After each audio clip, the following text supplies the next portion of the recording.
इस मूवी की स्टार्टिंग में एक बच्चे को दिखाया जाता है जिसका नाम सरू है। सरू अपने बड़े भाई गुड्डू के साथ कोयला चोरी कर रहा होता है।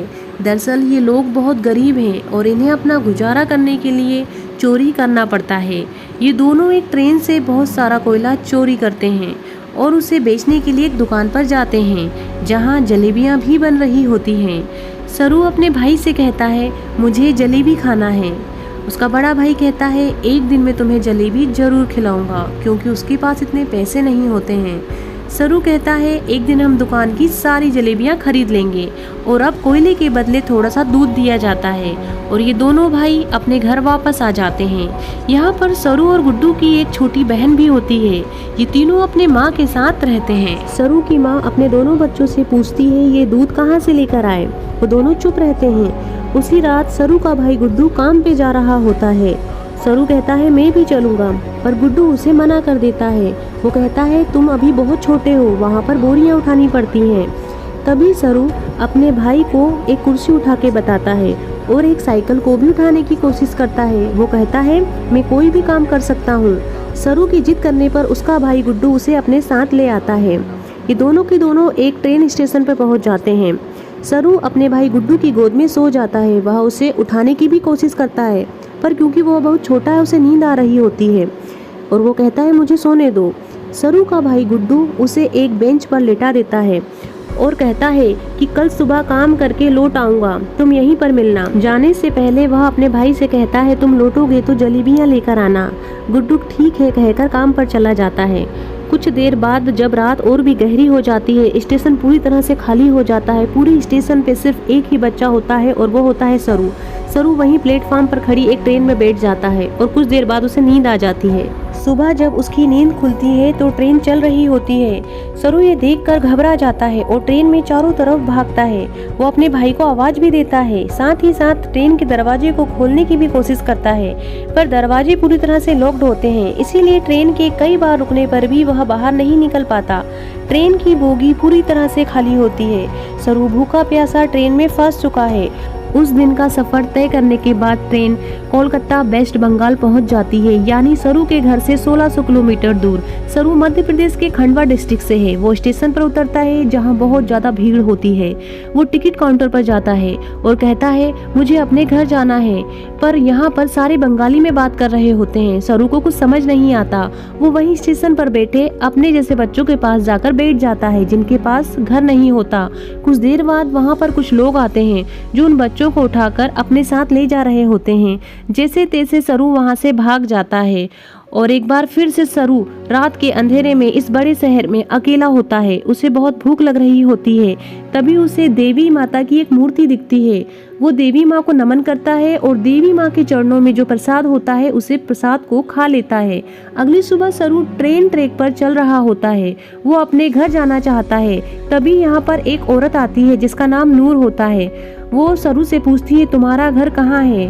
वह कहता है, गणेश तले। मध्य प्रदेश में यह इतना छोटा गांव है कि कोई इसके बारे में जानता भी नहीं। वह उसे अपने घर ले जाती है, खाना खिलाती है और नहलाती है। वो कहती है, कल एक आदमी आएगा जो तुम्हारी मदद करेगा। अगली सुबह यहाँ एक रामा नाम का आदमी आता है। वो सरू की पूरी बॉडी चेक करता है। वो नूर से कहता है कि तुमने बहुत अच्छा काम किया, उन्हें ऐसे ही लड़के की तलाश थी। सरू को इन दोनों पर शक हो जाता है और मौका मिलते ही वह वहाँ से भाग जाता है। वो अपने कई दिन हावड़ा ब्रिज के पास गुजारता है। उसे हमेशा अपनी माँ की याद आ रही होती है कि किस तरह उसकी माँ पत्थर तोड़ा करती थी और वो अपनी माँ की मदद किया करता था। सरू अपनी माँ से बहुत प्यार करता है, पर अब वो अपनी माँ से 1600 किलोमीटर दूर है और उसे इसके बारे में कुछ भी नहीं पता। किसी तरह ये यहाँ पर 2 महीने बिता देता है और एक सुबह जब बारिश हो रही होती है तो वो एक कैफे के बाहर बैठा होता है। कैफे के अंदर एक लड़का कॉफी पी रहा होता है और बाहर से सरू उसकी नकल कर रहा होता है। वह लड़का बाहर आता है और सरू को कुछ खाने के लिए देता है। इसके बाद वो लड़का उसे पुलिस स्टेशन ले जाता है, जहाँ पर वो बताता है कि इसे हिंदी आती है, बांग्ला बोलना नहीं आती। जब मैंने इससे पूछा कि ये कहाँ से है तो इसने बताया कि ये गणेश तले से है। इस जगह के बारे में ना तो लड़का जानता है और ना ही पुलिस वाले, क्योंकि मध्य प्रदेश में ये बहुत ही छोटा गांव होता है।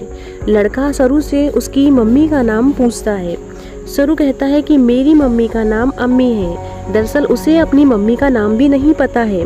पुलिस उसके पेरेंट्स को ढूंढने की बहुत कोशिश करती है, पर सरू के घर का, उसके गांव का, उसके परिवार का कोई पता नहीं चलता।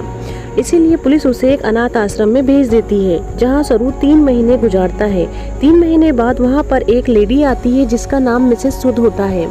वो सरू को बता देती है कि पिछले 3 महीने से हम तुम्हारे परिवार वालों को ढूंढने की बहुत कोशिश कर रहे हैं, पर कुछ भी पता नहीं चला। हमने न्यूज़पेपर में भी इश्तेहार दिया, जिस न्यूज़पेपर को हर रोज 1.5 करोड़ लोग पढ़ते हैं, पर इसका भी कोई फायदा नहीं हुआ। सरू कहता है, मेरा घर यहाँ से बहुत दूर है, मैं अपनी मम्मी और गुड्डू के पास जाना चाहता हूँ। मिसेस सुध कहती हैं कि हमने हर जगह ढूंढने की कोशिश करी, पर कोई फायदा नहीं हुआ। ऑस्ट्रेलिया में एक कपल है जो तुम्हें अडॉप्ट करना चाहते हैं, वो बहुत अच्छे लोग हैं। मिसेस सुध सरू को अपने साथ अपने घर ले जाती है, जहाँ पर और भी बच्चे होते हैं। वो सभी को इंग्लिश वर्ड्स और टेबल मैनर्स सिखाती है। इसके बाद सरू को ऑस्ट्रेलिया भेज दिया जाता है, जहाँ पर मिस्टर जॉन और उनकी वाइफ सू होती है। वो सरू को देखकर बहुत खुश हो जाती हैं और वो उसे अपने साथ अपने घर ले जाती हैं। छोटे से मिट्टी के घर में रहने वाला सरू जब इतना बड़ा घर देखता है तो वो हैरान हो जाता है। साथ ही साथ वो बहुत गुमसुम भी रहता है, क्योंकि ये हवा, ये देश, ये मिट्टी उसके लिए पूरी तरह से नए हैं। सरू की मॉम, जिसका नाम सू है, वो सरू से कहती है कि मुझे पता है तुम्हारा सफ़र इतना आसान नहीं है और तुम मुझे इस वक्त कुछ नहीं बताना चाहते, लेकिन एक दिन तुम सब कुछ मुझे ज़रूर बताओगे। सरू धीरे धीरे उनकी भाषा, उनका रहन सहन सब सीख जाता है और उनके साथ पूरी तरह से कंफर्टेबल हो जाता है। मिस्टर जॉन और उनकी वाइफ सू सरू से अपने बेटी की तरह प्यार करते हैं। वो उसकी ज़िंदगी में किसी भी प्रकार की कोई कमी नहीं रहने देना चाहते। 1 साल बाद ये एक और बच्चे को अडॉप्ट करते हैं, जो कि इनके साथ एडजस्ट नहीं कर पाता। वो अपने आप को नुकसान पहुंचाना चाहता है। मिस्टर जॉन और उनकी वाइफ इस बच्चे को कंट्रोल करने की, समझाने की भी कोशिश करते हैं, क्योंकि वो उसकी मदद करना चाहते हैं। उसी रात मिसेस सू रो रही होती है। सरू उनके पास आता है, उनके आंसू पोंछता है और उनको गले से लगा लेता है, मानो अब उसने भी पूरी तरह से उन्हें अपनी मॉम मान लिया है। धीरे धीरे वक्त बीतता है और 20 साल बीत जाते हैं। सरू अब बड़ा हो चुका है। मिस्टर जॉन और उनकी वाइफ, जो कि उनके मॉम डैड हैं, उनको सरू पर गर्व होता है। वो होटल मैनेजमेंट की पढ़ाई करने के लिए बाहर जा रहा होता है। वह अपने छोटे भाई से भी मिलता है, जिसे सरू के 1 साल बाद गोद लिया गया था। वो दोनों एक दूसरे को पसंद नहीं करते। अब सरू अपनी होटल मैनेजमेंट की इंट्रोडक्टरी क्लास पहुंचता है, जहां पर सब अपने अपने बारे में बताते हैं। सरू कहता है कि वो अपना होटल खोलना चाहता है। साथ ही साथ वो बताता है कि वो इंडिया में कोलकाता से है। इसके बाद वहां पर सभी जितने भी स्टूडेंट होते हैं वे सब हाउस पार्टी रखते हैं, जहां पर सरू भी होता है। वहां पर बहुत सारे इंडियन स्टूडेंट भी होते हैं, इसीलिए वहां पर इंडियन खाना भी होता है।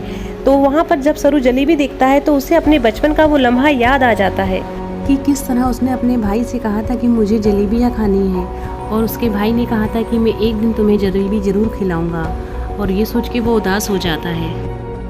यहाँ पर एक लड़की होती है जो गूगल अर्थ के बारे में बताती है कि गूगल अर्थ से हम किसी भी जगह का पता लगा सकते हैं, लेकिन सरू अब इस विषय में बात करना नहीं चाहता। वह पार्टी से बाहर आ जाता है। उसके साथ एक लड़की होती है जो कि उसकी गर्लफ्रेंड होती है।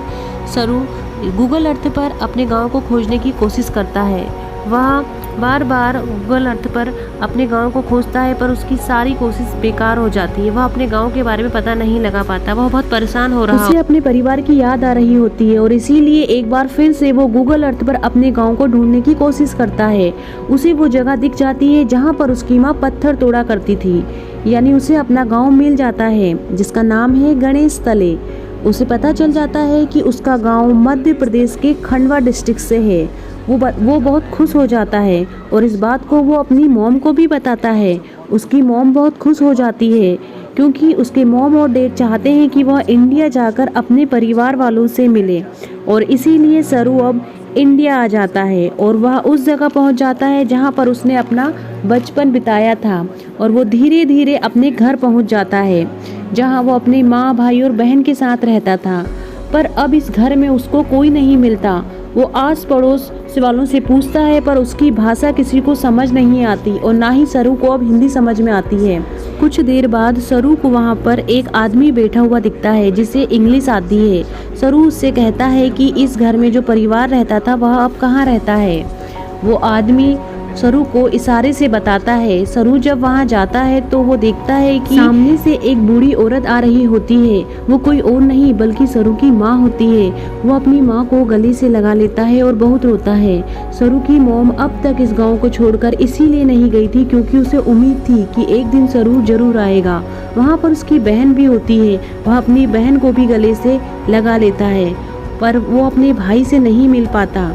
उसे पता चलता है कि जिस रात वो अपने भाई के साथ काम पर गया था, उसी रात एक ट्रेन दुर्घटना में उसके भाई की मौत हो जाती है। यानी एक ही रात में उसकी माँ ने अपने दोनों बेटों को खो दिया था और आज 25 साल के बाद उसका बेटा वापस आ गया है। इसके बाद सरू ऑस्ट्रेलिया अपने मॉम डैड को फ़ोन लगाता है। उन्हें बताता है कि मुझे मेरा परिवार मिल गया, पर इससे कुछ भी नहीं बदला है। आज भी आप मेरे मॉम डैड हो। अंत में हमें कुछ रियल फुटेज दिखाई जाती है जिसमें सरू के वो मॉम डैड को बताया जाता है जिन्होंने उसे अडॉप्ट किया था और सरू की माँ उन्हें अपने गले से लगा लेती है। तो ये थी सरू की सच्ची घटना। आपको ये मूवी कैसी लगी हमें कमेंट करके जरूर बताइएगा। Thanks for watching video.